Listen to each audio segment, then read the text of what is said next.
Je magnifie le Seigneur qui libère. En lui, mon âme est joyeuse et légère, car son regard a daigné se porter vers sa servante en son humilité.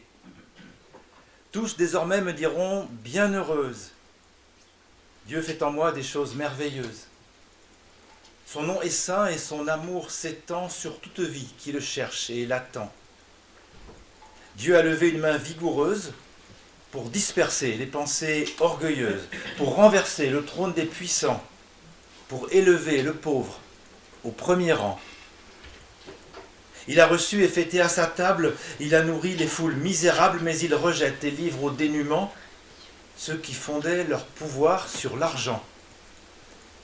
Il s'est montré fidèle à sa promesse, il se souvient de nous dans sa tendresse. Il fait connaître au peuple serviteur que pour toujours, il est libérateur. À chacun d'entre vous, le Seigneur offre sa grâce et sa paix. Bienvenue donc à chacun et chacune, que vous soyez ici ou à travers un écran. C'est le Seigneur qui vous accueille. Je vous invite à vous lever.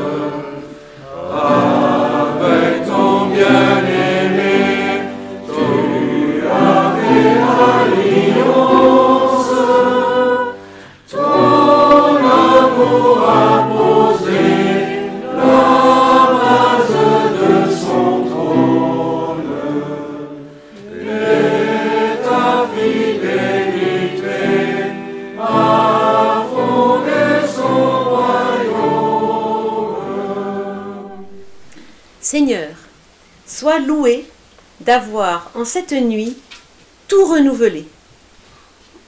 Sois loué d'avoir gardé dans la paix nos cœurs alourdis.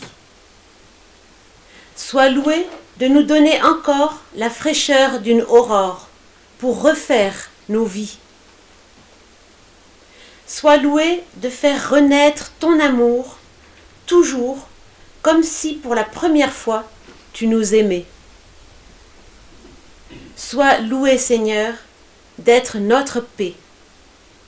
Amen.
Nous prions. Seigneur, mercredi, nous avons proclamé la bonne nouvelle de la naissance de Jésus-Christ. Mais cette naissance ne va pas sans peine. Et pour que notre prière soit vraie, nous te confions maintenant la vérité de nos cœurs. Ce désir de vivre pleinement Noël et nos questions sur cette fête. Cette envie d'être dans la foi, d'être sûr que c'est vrai, et nos résistances à croire. Cette fin de sens et nos révoltes face au non-sens des malheurs de toutes sortes. cette soif de relations vraies et nos difficultés à vivre les uns avec les autres. Toutes ces contradictions qui nous habitent, nous les déposons devant toi, Seigneur, non pour que tu les effaces, mais pour que tu les retournes en chemin de vie. Amen. Mais voici, le Seigneur entend notre prière, il veut nous relever. Je vous invite à vous lever pour entendre les paroles de grâce.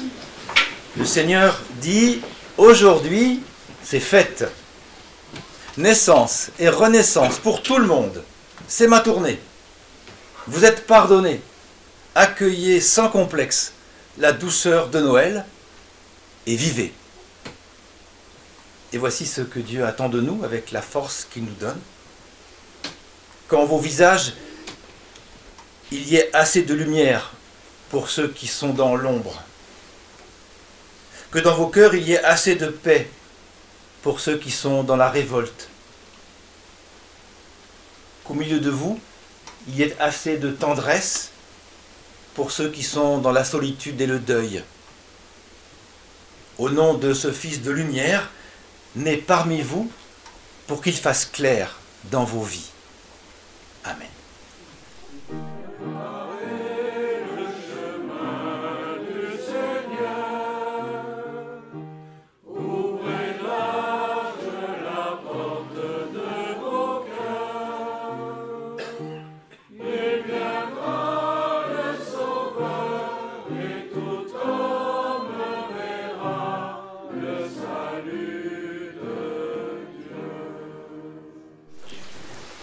Avant d'ouvrir la Bible et de lire les textes de ce jour, je vous invite à la prière. Seigneur, je veux faire silence. Je veux faire silence afin de comprendre ce qui se passe dans ce monde, qui est le tien.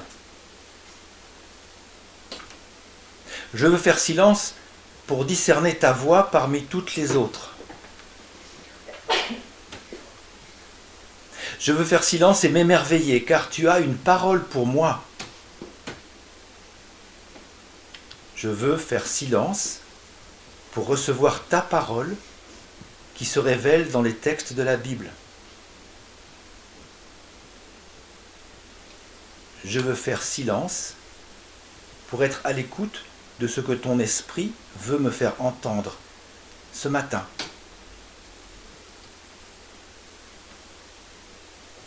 Amen. Le premier texte pour ce matin est dans Ésaïe, au chapitre 65, les versets 17 à 25. Des cieux nouveaux et une terre nouvelle. En effet, voici que je vais créer des cieux nouveaux et une terre nouvelle. Ainsi le passé ne sera plus rappelé. Il ne remontera plus jusqu'au secret du cœur.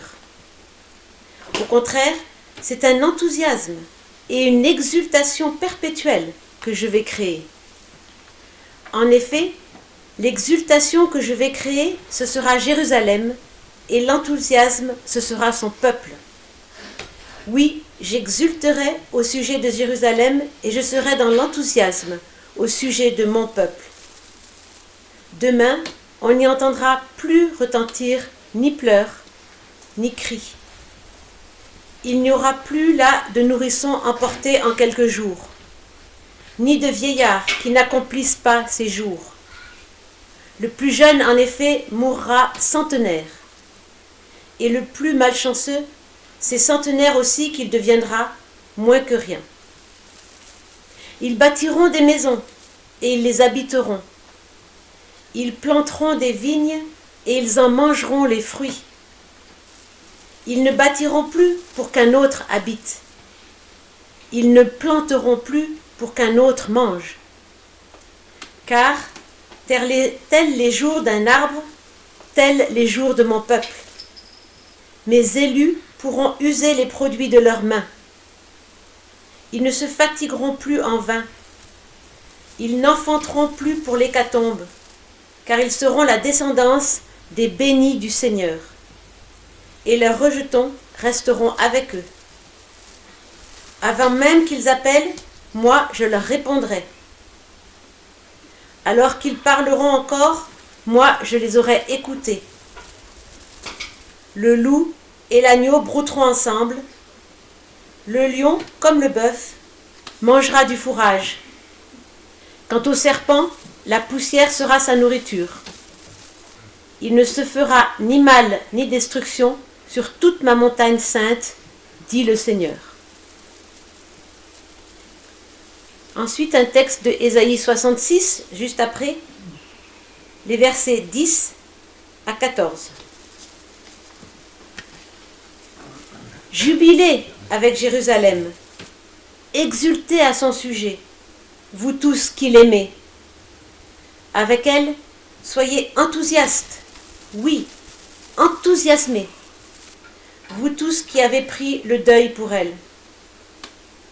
Que vous suciez le lait et soyez rassasiés de ce sein réconfortant. Que vous tiriez le maximum et jouissiez de sa mamelle glorieuse.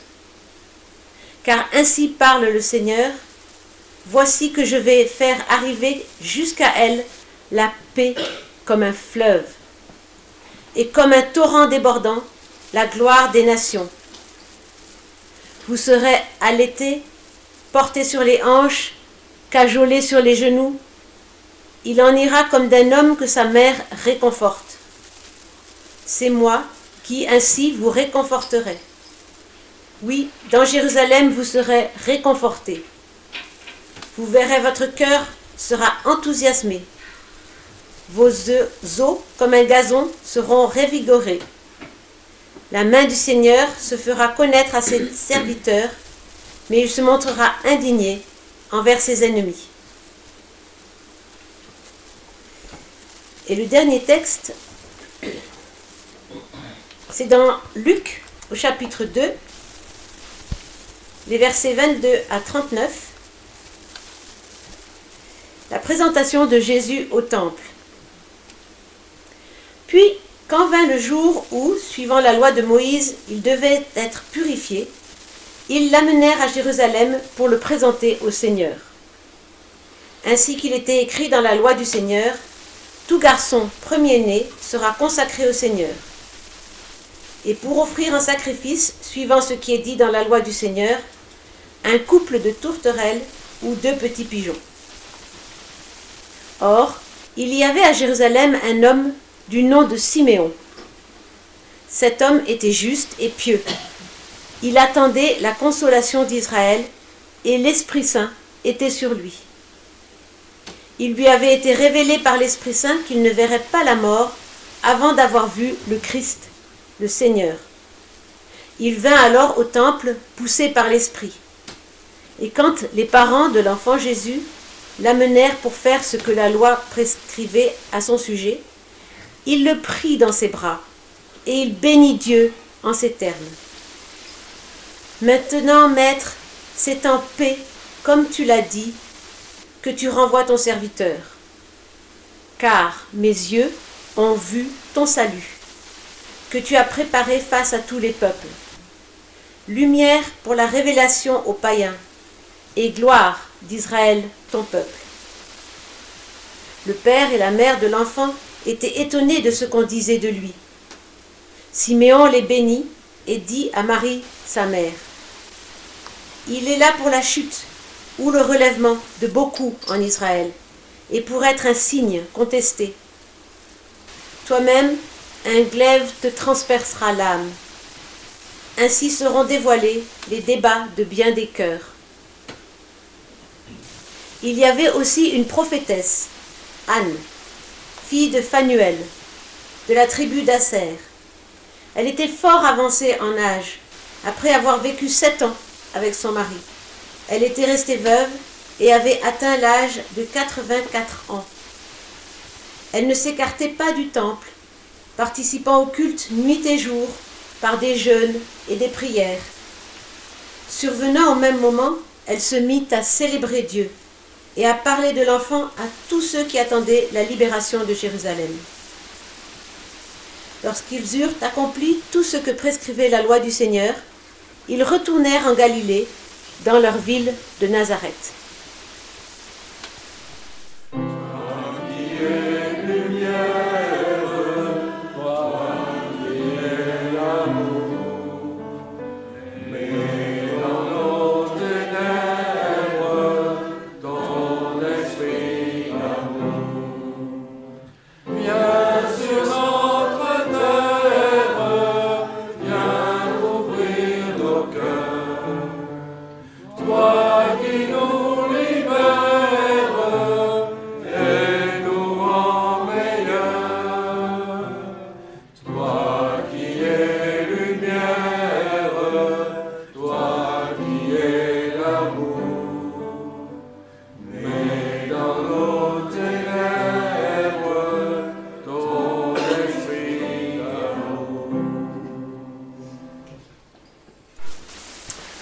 Dans 3 jours, on sera quel jour?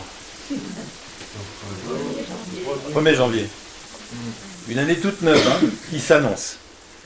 Et moi, je me dis que vivement qu'elle arrive celle-là. Parce que 2024, c'était pas terrible. Terrible.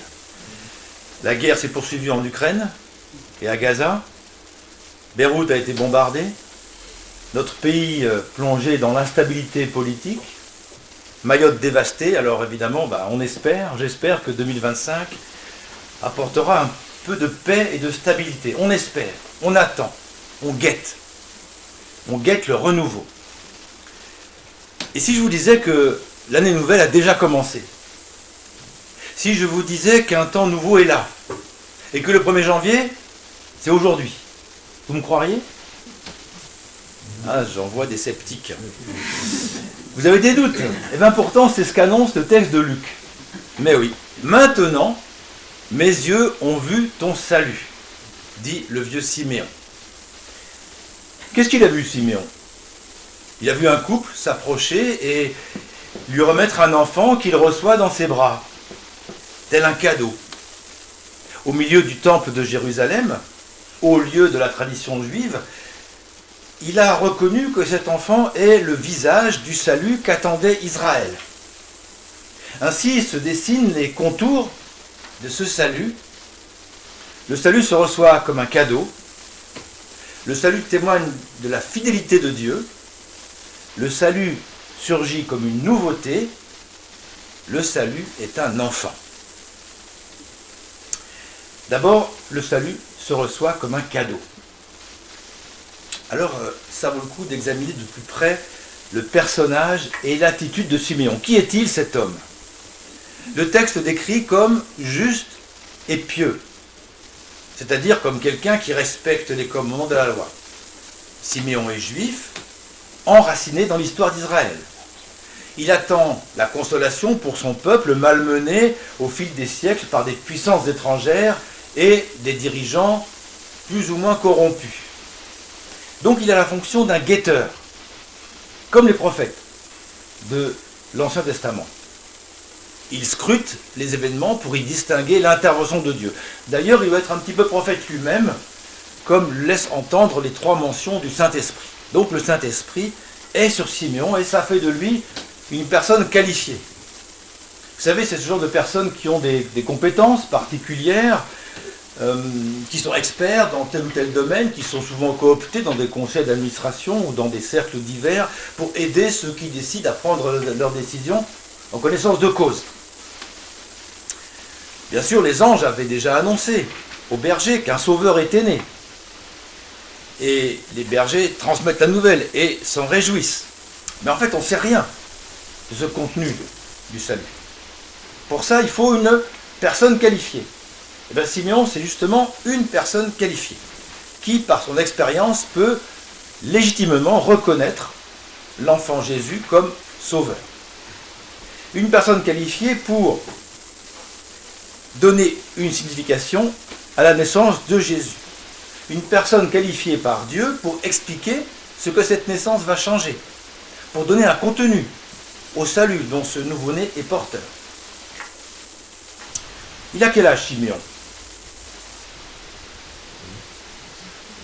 Luc ne le dit pas, mais on devine qu'il est plutôt jeune.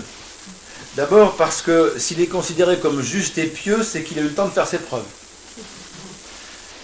Ensuite, le fait qu'il attende la manifestation du salut montre qu'il a un passé derrière lui. Et puis enfin, la phrase du verset 29, « Maintenant, Maître, c'est en paix, comme tu l'as dit, que tu renvoies ton serviteur », est interprétée généralement comme l'acceptation sereine par Siméon de sa fin prochaine. On peut donc supposer qu'il a un certain âge. Siméon représente donc la vieillesse, ou du moins une vie rassasiée de jours, une durée de vie qui récapitule l'histoire d'Israël. Siméon, il représente le temps long, la tradition, la mémoire. Il est la figure de l'humanité qui attend la promesse de paix et de bonheur. Siméon est donc un vieil homme qui rencontre Jésus et ses parents dans le temple de Jérusalem. Et les gestes ici sont très très importants. Et il vaut la peine de s'attacher aux mots qui décrivent ces gestes. Les parents de l'enfant amènent Jésus pour faire ce que la loi prescrit, et alors selon les traductions, on peut lire « Siméon le prit dans ses bras, il le reçut dans ses bras, il le prit au creux de ses bras, il l'accueillit dans ses bras ». En fait, le verbe qu'on traduit souvent par « prendre » signifie d'abord « recevoir ». Évidemment, les deux actions sont liées parce que c'est dans un même mouvement que je reçois et que je prends. Mais l'intention n'est pas du tout la même. La disposition intérieure de celui qui s'apprête à recevoir est très différente de celui qui cherche à prendre. D'un côté, c'est plutôt l'attente, la patience, la disponibilité totale, l'abandon de la maîtrise des événements, et puis de l'autre, c'est le désir de s'approprier, l'effort, la volonté personnelle. Eh bien, vous voyez, Simon ne prend pas l'enfant, il le reçoit. Il ne va pas le chercher dans les bras de sa mère. L'enfant lui est remis. Alors j'ai pensé à un exemple de circonstance, c'est les cadeaux à Noël. Selon les habitudes familiales, on peut noter, sûrement plus, mais enfin au moins deux attitudes différentes de la part des enfants. Ou bien ils se précipitent tout excités au pied du sapin où sont disposés les cadeaux, et puis il faut les retenir pour pas qu'ils aillent les chercher dans le désordre, n'importe comment. Là, ils vont chercher leurs cadeaux. Ou bien ils attendent que les cadeaux leur soient apportés, et ils les ouvrent, l'un après l'autre, chacun son tour. Ils reçoivent leurs cadeaux. Eh bien, si on compare Jésus à un cadeau, puis moi je crois vraiment que c'est un beau cadeau, eh bien Siméon adopte la deuxième attitude. Il ne se précipite pas sur l'enfant pour le prendre, il le reçoit dans ses bras. Dans ses bras. Alors, encore une précision sur les mots. L'expression évoque ici des bras dans la position repliée. Pas des bras tendus pour saisir comme une proie, non, pas ça. Mais des bras prêts à recevoir et à accueillir l'enfant dans un geste sans doute proche de la louange. Alors, on va faire un petit exercice là. Imaginez-vous que vous allez recevoir un cadeau ou un enfant. Faites le geste. Comment vous allez faire? Vous voyez bien que vos mains elles sont tournées vers le haut. C'est un geste de louange, forcément. Eh bien voilà, ce geste, qui est un geste de louange, rappelle le berceau. Lorsqu'on prend un bébé dans ses bras, pour le calmer ou l'endormir, qu'est-ce qu'on dit? On le berce. On le berce. Parce que les bras font comme un berceau. À Bethléem, Jésus naît dans ce que nos textes appellent une mangeoire. On ne sait pas très bien, peut-être c'était juste une couverture ou un peu de paille. Dans une étable. Peu importe, c'était un berceau improvisé. Le vrai berceau, c'est Siméon, qui l'accueille, qui le forme en offrant ses bras. Un berceau préparé, dans l'attente de recevoir et d'accueillir l'enfant, porteur de consolation pour Israël et de lumière pour le monde. Vous voyez, à Bethléem, Jésus est accueilli comme un petit être humain sorti du ventre d'une femme, mais à Jérusalem, l'humanité accueille son salut. Si l'Afrique de l'Est est le berceau de l'humanité, les bras de Siméon sont le berceau d'une humanité nouvelle. le berceau du salut que le vieil homme voit à travers le petit Jésus, le berceau d'un monde nouveau que le Seigneur avait promis. Ces bras, d'ailleurs, ce sont ceux de Dieu lui-même, qui cajole son peuple, comme le ferait une mère, ainsi que nous l'avons lu dans le texte d'Isaïe. Le petit Jésus dans les bras de Siméon témoigne ainsi de la fidélité de Dieu. C'est le deuxième trait du salut que représente Jésus. Ce salut témoigne de la fidélité de Dieu. Qu'un vieil homme juif, respecté, juste et pieux, atteste que Jésus est le salut du monde signifie d'abord que Dieu tient parole. Dieu tient parole. C'est à Dieu que s'adresse la confession de foi du Siméon. Aujourd'hui, mes yeux ont vu le salut. Il reconnaît à travers cette confession que Dieu n'a pas abandonné son peuple, que sa fidélité s'exerce encore aujourd'hui. Depuis qu'il a appelé Abraham, Dieu s'est attaché à un peuple qu'il s'est efforcé de guider, d'accompagner, de sauver dans des circonstances difficiles, en Égypte, dans le désert, pendant l'exil. Il l'a maintenu en vie par toutes sortes de moyens, prophéties, colères, menaces, miracles, etc. Eh bien, aujourd'hui, constate Siméon, Dieu intervient à nouveau pour renouveler son serment de fidélité. Dieu a toujours dit qu'il ne laisserait pas tomber ses fidèles, il tient parole. La présence de Siméon dans ce début d'évangile de Luc confirme au fond ce que pressentait Marie dans le Magnificat. Elle témoigne de la continuité de l'histoire débutée il y a longtemps entre Dieu et l'humanité. La rencontre du vieil homme et de l'enfant vient nous dire que le temps n'a pas prise sur la volonté de Dieu d'offrir sa présence réconfortante aux humains que nous sommes.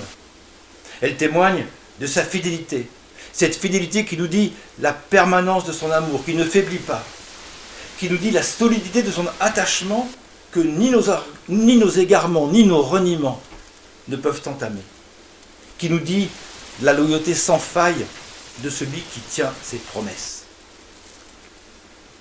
L'attitude de Siméon, bras repliés pour recevoir Jésus, transmet cette fidélité, assure cette continuité. Au seuil du ministère de Jésus se tient Siméon, qui fait le lien entre les générations, entre le passé et l'avenir, et qui donne tout son poids au présent. Maintenant, mes yeux ont vu. Siméon témoigne de la fidélité de Dieu, qui s'incarne désormais dans la nouveauté. Car, pour un Dieu, se mettre dans la peau d'un homme, d'un bébé faible et pauvre, c'est quand même pas banal. Présenter cet enfant comme le salut, c'est étonnant. Qui voit Jésus, voit son salut, dit Luc en substance. Car le salut surgit comme une nouveauté. C'est le troisième trait de ce salut. Le salut surgit comme une nouveauté. En effet, le trait principal, c'est qu'il surgit, ce salut. Il fait irruption dans le monde.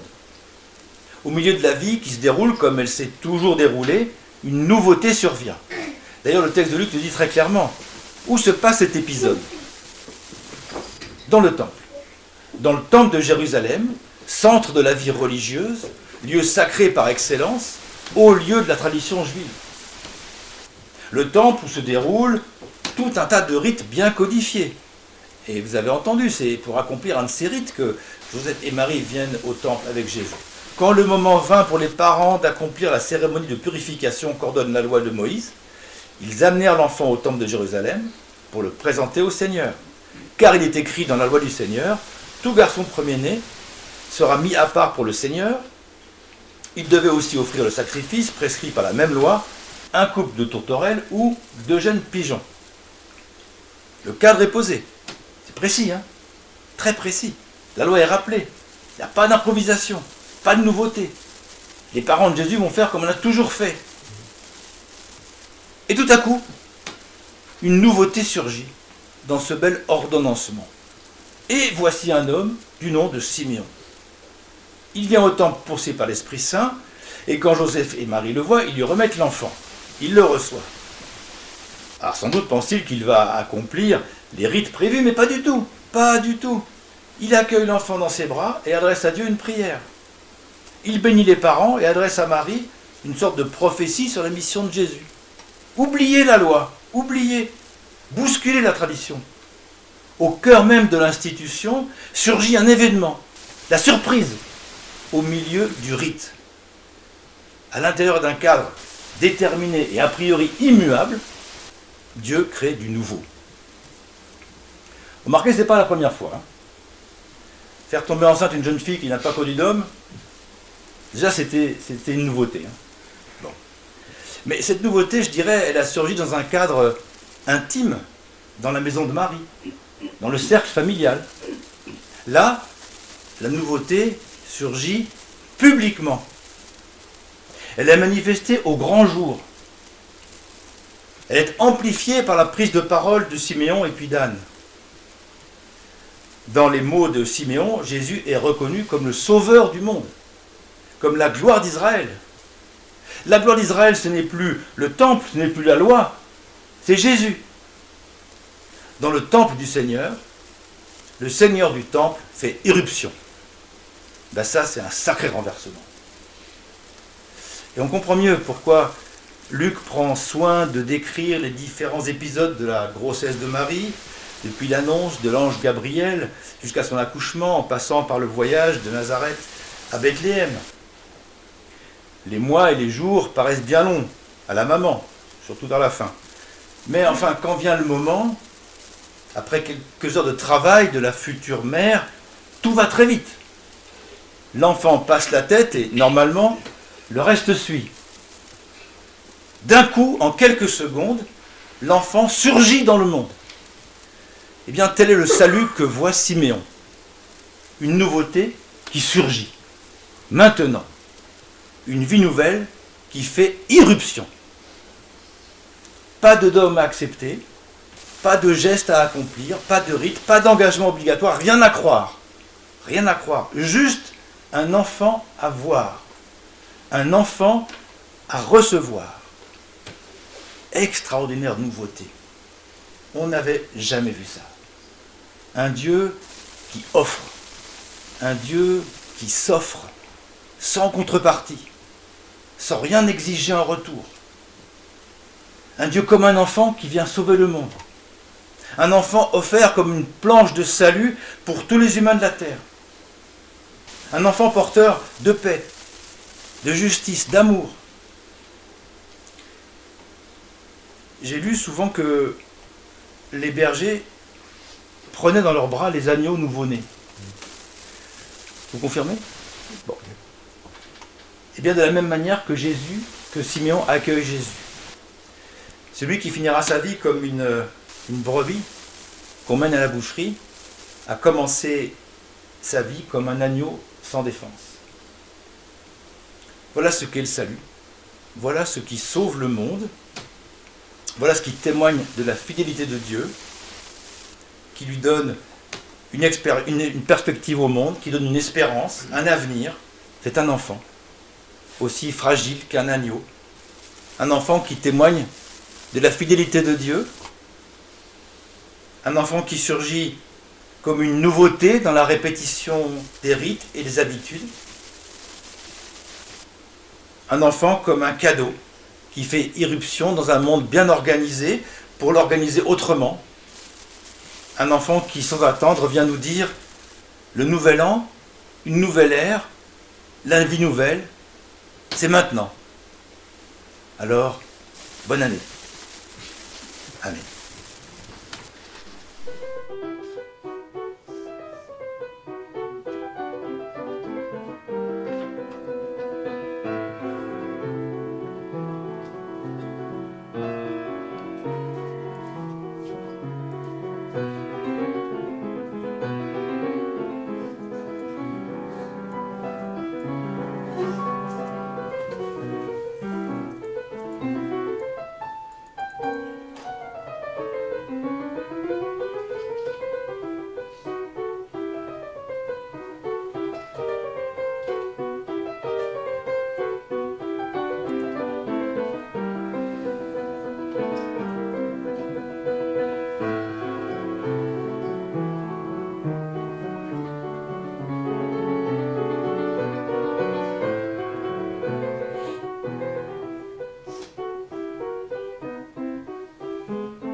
Je vous invite à vous lever pour que nous confessions notre foi. Je crois en l'Esprit Saint, souffleur de Dieu, éclaireur de nos vies, désignant pour chacun et chacune la route à suivre et aussi l'horizon. Je crois en Jésus-Christ, Sauveur, signature de Dieu, lisible dans l'Évangile, par ses mots et ses gestes, et qui atteste pour toute l'humanité d'un pardon et d'une grâce à jamais ineffaçables. Je crois en Dieu, Créateur et Père de tous, dont le ciel et les étoiles chantent en silence la puissance et la gloire. Je crois que l'Église est sur terre pour proclamer avec joie l'espérance imprenable du royaume qui vient. Je crois que Dieu, pour le salut du monde, ne manque pas de souffle. Amen. Alors je vous invite à chanter ce chant. Vous me direz, on le chante souvent dans la période de l'Avent. Mais si vous lisez les paroles, vous verrez que ce chant raconte à la fois la fidélité de Dieu et la nouveauté qui surgit. Alors on le chante.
Alors, normalement, à l'habitude, là, on enchaîne directement avec la période d'intercession. Mais moi, j'aime bien chanter.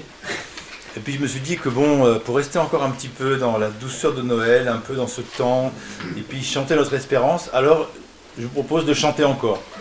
Voilà. On va se lever pour chanter « Brillante étoile du matin ».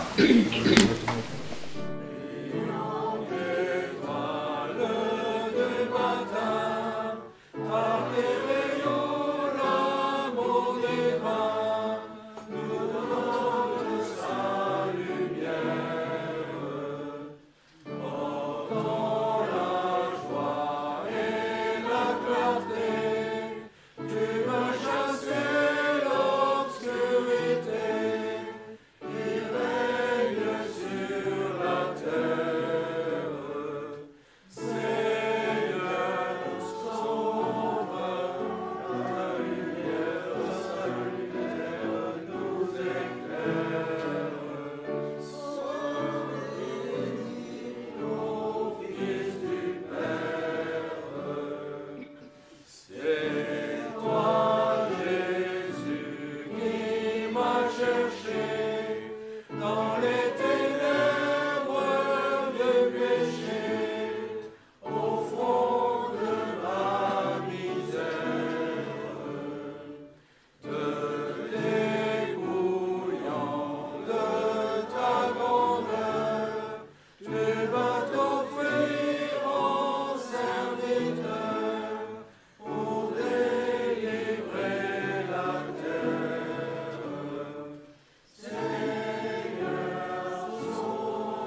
Nous prions. Seigneur, maintenant mes yeux ont vu. Mes yeux ont vu le pauvre, l'étranger, à la rue, rejeté, débouté. Je te prie, Seigneur, pour ma sœur, mon frère, seul, qui a besoin de pain, de chaleur, d'amitié.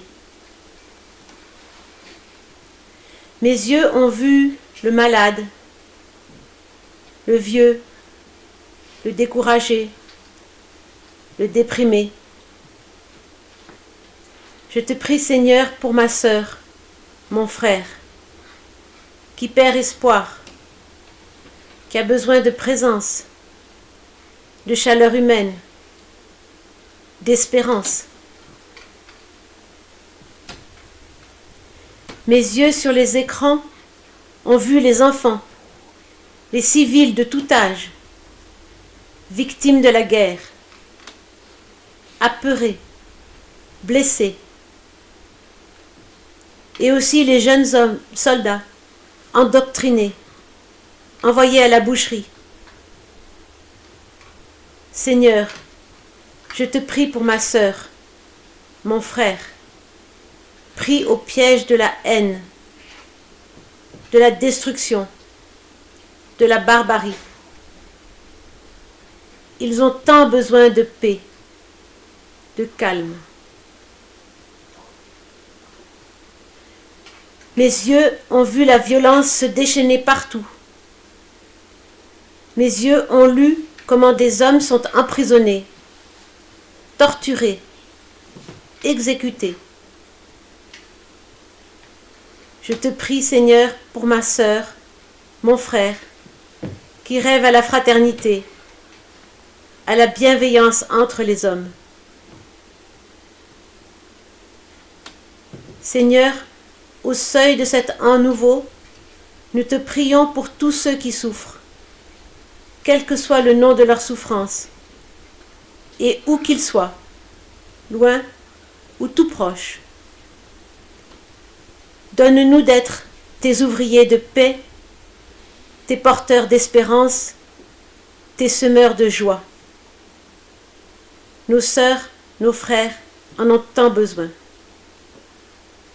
Et ensemble nous te disons, notre Père, qui es aux cieux, que ton nom soit sanctifié, que ton règne vienne, que ta volonté soit faite sur la terre comme au ciel.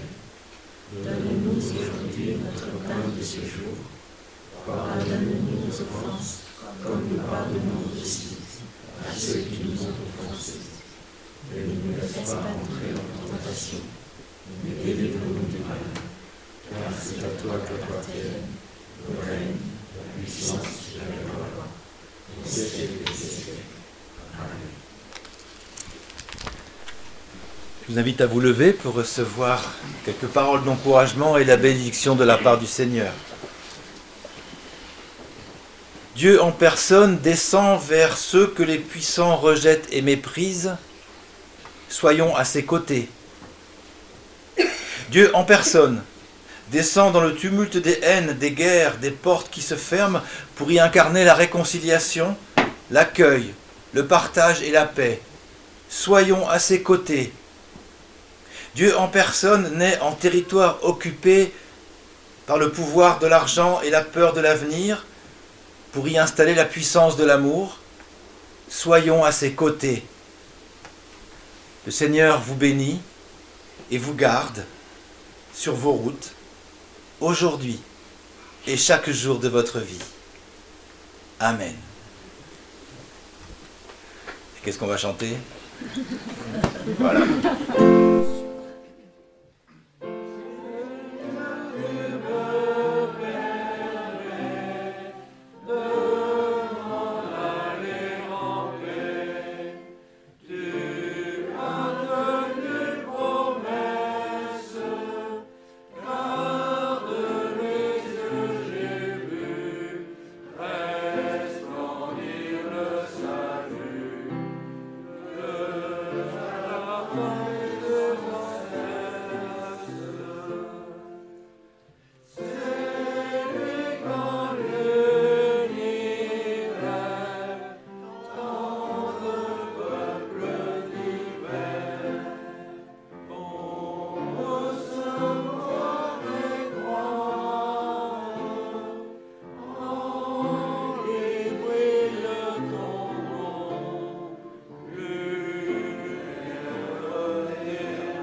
prochaine. Merci. À l'année prochaine.